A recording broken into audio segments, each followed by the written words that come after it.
পঞ্চায়েত মশাই আমার ডিভোর্স লাগবো। আচ্ছা ঠিক আছে, কিন্তু তোমরা 3 বাচ্চা ভাগ করবা কি ভাই? আমি একটা বাচ্চা নিয়ে আমি 2টা বাচ্চা নিব। কেন আমি বেশি নিতাম? তুমি নাও 2টা বাচ্চা, আমি নিতাম আমি না। না, তুমি নিবা 2টা বাচ্চা। কইলে বনি কি নাও এর 2টা। রাও, তোমরা কাঞ্চা বন্ধ করো, আমার কাছে একটা বুদ্ধি আছে।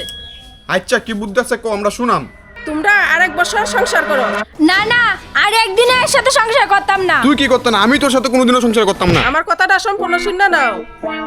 হ্যাঁ কি কও শুনি। তোমরা আরেক বছর সংসার করো, কইরা আরেকটা বাচ্চা নাও, পরে দুইটা করে ভাগ কইরা তোমরা দুইজনে নিবা, পরে ডিভোর্স দিতে পারবা। না না, এই ডিসিশন আমি মানি না। 3টা বাচ্চার হাগিস কিনা দিতে দিতে আমি বিকার হয়ে গেছি। আমি আর বাচ্চা নিতাম না। না, আমি বাচ্চা নিয়াম, তাও আমার ডিভোর্স লাগবো। 3টা শব্দ শুনছো কানে ফাটতে যায়। ঠিক আছে, এটাই ফাইনাল ডিসিশন। যা। কিন্তু পঞ্চায়েত সাহেব, আমার তো ডিভোর্স দেওয়ার কোনো ইচ্ছা নাই, আমি সংসার করতে চাই। একদম চুপ, ভদ্রের মতো ডিভোর্স দে।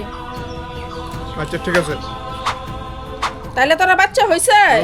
হ্যাঁ হইছে, কিন্তু জমজ। 3টা আরো 2টা 5টা, আবার বেমিল বাচ্চা হয়ে গেছে। তাহলে আরেক বছর তোরা সংসার করো না।